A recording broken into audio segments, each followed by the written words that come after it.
Good evening, students. Page number 71, problem number 5 आपण समजून घेऊ. Journalize the following transactions of in the books of Vishal electronics. Column तयार करून घ्यायची पहा. जर्नल ऑफ विशाल इलेक्ट्रॉनिक्स किंवा in the books of Vishal electronics journal entries किंवा journal date particulars LF debit amount rupees credit amount rupees आणि डेटमध्ये 2018 April आधीच लिहून ठेवायचं आणि मग नंतर फक्त तारखा टाकत चालायचं. पहा first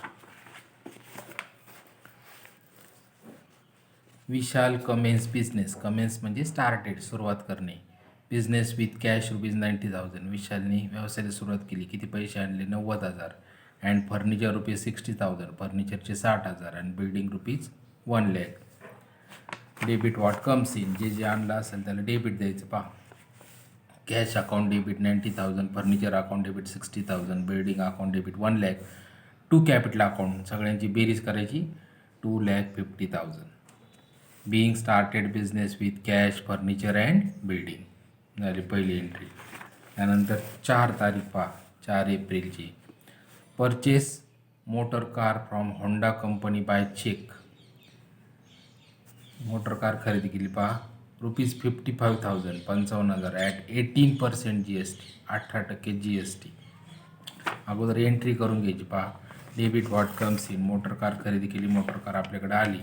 motor car account debit 55,000. आपल्याला GST भरावा लागतो. आपलं खर्च आहे म्हणून त्याला debit. Input CGST account debit 4,950. Input SGST account debit 4,950 to bank account 64,900. आता याची एंट्री याची कॅल्क्युलेशन पहा. 55,000 गुणिले 18/100 करायचे बरोबर. हे 2 शून्य गेले, हे 2 शून्य गेले. 18 शून्य 0, 18 पंचे 90, 4 9, 18 पंचे 90 आणि 9,900. आता याच्या 18च्या आपल्याला 9% करायचे म्हणून 9,900ला आपण 2ने भागू. मग इथं पहा 2 चौक 8, 2 9 18, 2 पंचे 10 आणि 0 म्हणजे 9% आलं. 4,950 4,950 हे पहिल्या एंट्रीमध्ये दिलेलं आहे. याची टोटल करायची इकडे लिहायची. Being purchase motor car by cheque with 18% GST. 5 एप्रिल पाहता 5. Paid insurance of the above car. वरील कार खरेदी केली तिचा विम्याचा हप्ता भरला पहा ₹3,000 टू युनायटेड इंडिया इन्शुरन्स कंपनी. खर्चाला डेबिट नॉमिनल अकाउंटच्या नियमानुसार debit expenses and loss. Insurance खर्च insurance account debit 3,000 to cash account 3,000.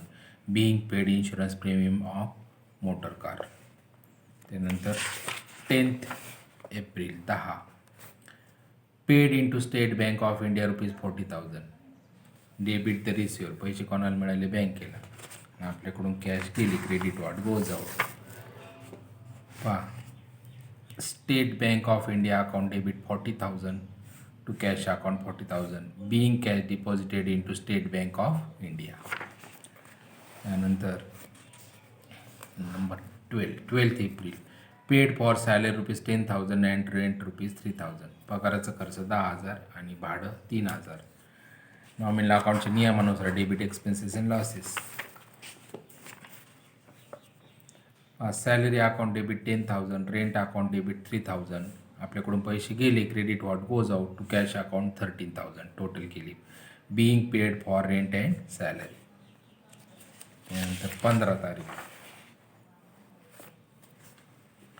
Bought goods from Rajesh ₹80,000. राजेशकडून 80,000चा माल घेतला आहे पहा खरेदी केला आहे. And paid him 1/4 amount in cash immediately. 80,000पैकी 1/4 ताबडतोब पैसे देऊन टाकले. पहा माल खरेदी केला. खर्चाला डेबिट. आधी एंट्री समजून घेऊ. Purchases account debit 80,000 to Rajesh account 60,000 and to cash account 20,000. रोख कॅश लगेच देऊन टाकली 1/4 20,000. कॅल्क्युलेशन समजून घ्या. Being purchase goods from Rajesh on credit. बाकीचा माल उधाऱ्याने खरेदी केला. And 1/4 amount paid. आणि 1/4 रक्कम लगेच कॅश दिली. समजून घ्या. 80,000 गुणिले 1/4 करायचं. 4 2 8 आणि 0 20,000 आलं. आता 20,000 आल्यानंतर 80पैकी 20,000 रोख दिली, बरोबर. 80तून 20 वजा केले म्हणजे 60,000 उधारीने खरेदी केली. 15 तारीख झाली. त्यानंतर 18 तारीख आहे. Cash sales ₹80,000 at 5% GST. रोख माल विकलेला आहे 5% GSTने. आपल्याकडे कॅश आली, डेबिट वाट कम्स इन. पहा, cash account debit 63,000, to sales account 60,000, to output CGST account 1,500, to output SGST account 1,500, being goods sold for cash at 5% GST. पाय 60,000. 5% काढायचं आपल्याला, बरोबर. 5/100. हे 2 शून्य गेले, हे 2 शून्य गेले, हे 2 शून्य आणि 5 × 30. 3,000 आलं. 3,000च्या आपल्याला आता इथं 5% मग 2.5% करायचं. इथं 2.5%. 3,000चे निम्म 1,500. 1,500 एंट्रीमध्ये दिले. नंतर हे टोटल करून ही वरती लिहिलेली कॅश अकाउंट 63. त्यानंतर आता आपल्याला 20 एप्रिल 20th एप्रिल पहा. Received rent ₹1,000 and commission ₹4,000. रेंटची 1,000 मिळाली कॅश आणि कमिशनची कॅश मिळाली 4,000. Debit what comes in. आपल्याकडे पैसे आले. Cash account debit 5,000, to rent account 1,000, to commission account 4,000. रेंटला कमिशनला का क्रेडिट दिलं? रेंट आणि कमिशन आपली इन्कम आहे. आता क्रेडिट नॉमिनल अकाउंटचा नियम क्रेडिटचा, क्रेडिट इन्कम्स अँड गेन्स. आणि कॅशला का डेबिट दिलं? Debit what comes in being received rent and commission. त्यानंतर 25 तारीख. Paid for telephone charges ₹1,500. Nominal अकाउंटचा नियम खर्चाला debit expenses and losses. Telephone charges account debit to cash account 1,500 being paid for postage and telephone charges.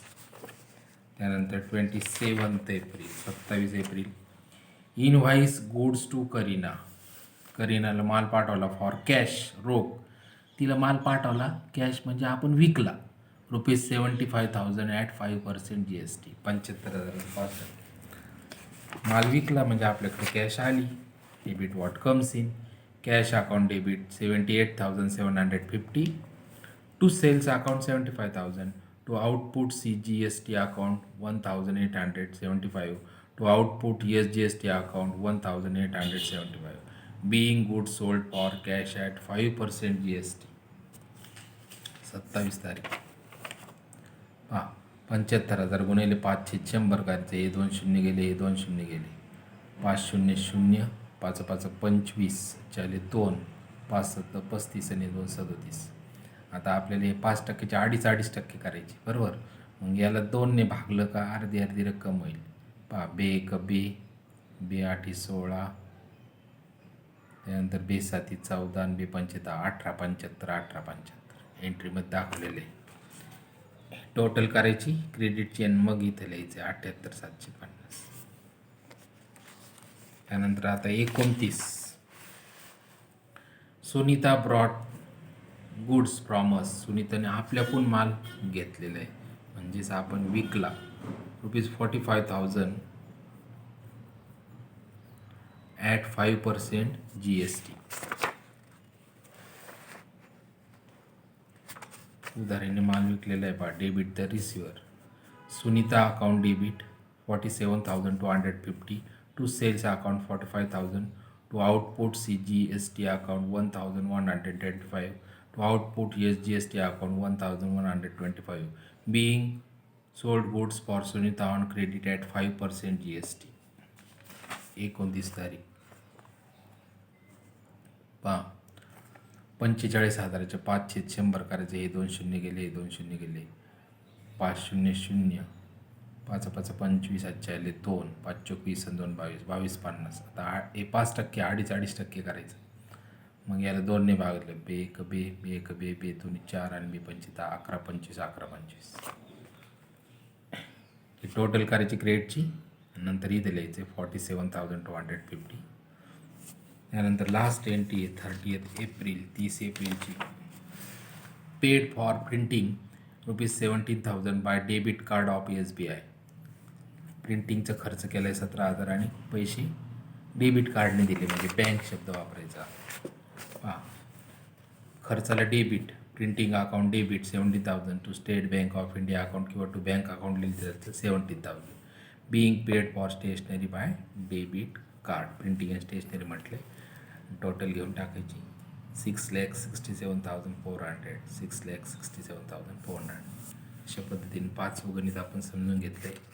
गणित 2-3 वेळा पाहायचं आहे, गणित लिहायचं आहे आणि उत्तरसुद्धा लिहून काढायचं, म्हणजे तुम्हाला आणखीन चांगलं समजू शकेल. 5वा प्रॉब्लेम आपला झालेला आहे आता.